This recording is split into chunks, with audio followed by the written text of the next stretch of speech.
ನೋಡಿ, ಯಾವಾಗಲೂ ಕನ್ನಡದ ಬಗ್ಗೆ ನಮಗೆ ಬಹಳ ಅಮೂಲಾಗ್ರವಾಗಿರ್ತಕ್ಕಂಥ ಬದಲಾವಣೆ ತರ್ತೀವಿ ಅಂತಕ್ಕಂಥದ್ದನ್ನು ಕಾಂಗ್ರೆಸ್ ಸರ್ಕಾರ ಕಳೆದ 2 ವರ್ಷದಲ್ಲಿ ಹೇಳ್ತಾ ಇದೆ. ಒಂದು ಕಡೆ ಕರ್ನಾಟಕದಲ್ಲಿ ಕನ್ನಡ ಪರವಾಗಿ ಧ್ವನಿ ಎತ್ತತಕ್ಕಂಥವ್ರನ್ನ ಕೇಸ್ ಹಾಕಿ ಒಳಗಡೆ ಹಾಕುವಂಥ ಕೆಲಸ ಒಂದು ಕಡೆ ಸರ್ಕಾರ ಮಾಡುತ್ತೆ. ಇನ್ನೊಂದು ಕಡೆ ನಾವು ಕನ್ನಡದ ಬಗ್ಗೆ ಭಾಳ ಪ್ರೀತಿ ಪ್ರೇಮ ಇದ್ದೇವೆ ಅಂತ ತೋರಿಸುವಂಥ ಪ್ರಯತ್ನ ಒಂದು ಕಡೆ ಮಾಡುತ್ತೆ. ಅಂದರೆ ಕಾಂಗ್ರೆಸ್ಸು ಇವತ್ತು ದ್ವಿಮುಖ ನೀತಿಯನ್ನು ಅನುಸರಿಸ್ತಕ್ಕಂಥದ್ದು ನಮ್ಮ ಕಂಡು ಬರುತ್ತೆ. KPSC ಪರೀಕ್ಷೆಯಲ್ಲಿ ಕೂಡ ಇವತ್ತು ಎಷ್ಟು ದೊಡ್ಡ ಅವಾಂತರಗಳನ್ನು, ವಿಶೇಷವಾಗಿ ಕನ್ನಡದ ಬಗ್ಗೆ ಅವಾಂತರ ಸೃಷ್ಟಿರ್ತಕ್ಕಂಥ ಸಂಗತಿ ತಾವೆಲ್ಲರೂ ಬಿತ್ತಿಸಿದ್ರೆ ಇಡೀ ರಾಜ್ಯದಲ್ಲಿ ಅದರ ಬಗ್ಗೆ ಸ್ಪಷ್ಟೀಕರಣ ಕೊಡ್ತಕ್ಕಂಥ ಕೆಲಸವನ್ನು ಆಗಿದೆ.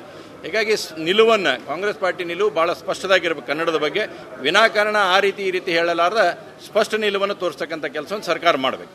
ನೋಡಿ, ಯಾವಾಗಲೂ ಕನ್ನಡದ ಬಗ್ಗೆ ನಮಗೆ ಬಹಳ ಅಮೂಲಾಗ್ರವಾಗಿರ್ತಕ್ಕಂಥ ಬದಲಾವಣೆ ತರ್ತೀವಿ ಅಂತಕ್ಕಂಥದ್ದನ್ನು ಕಾಂಗ್ರೆಸ್ ಸರ್ಕಾರ ಕಳೆದ 2 ವರ್ಷದಲ್ಲಿ ಹೇಳ್ತಾ ಇದೆ.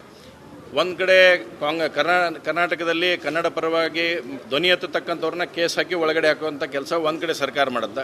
ಇನ್ನೊಂದು ಕಡೆ ನಾವು ಕನ್ನಡದ ಬಗ್ಗೆ ಭಾಳ ಪ್ರೀತಿ ಪ್ರೇಮ ಇದ್ದೇವೆ ಅಂತ ತೋರಿಸುವಂಥ ಪ್ರಯತ್ನ ಒಂದು ಕಡೆ ಮಾಡುತ್ತೆ.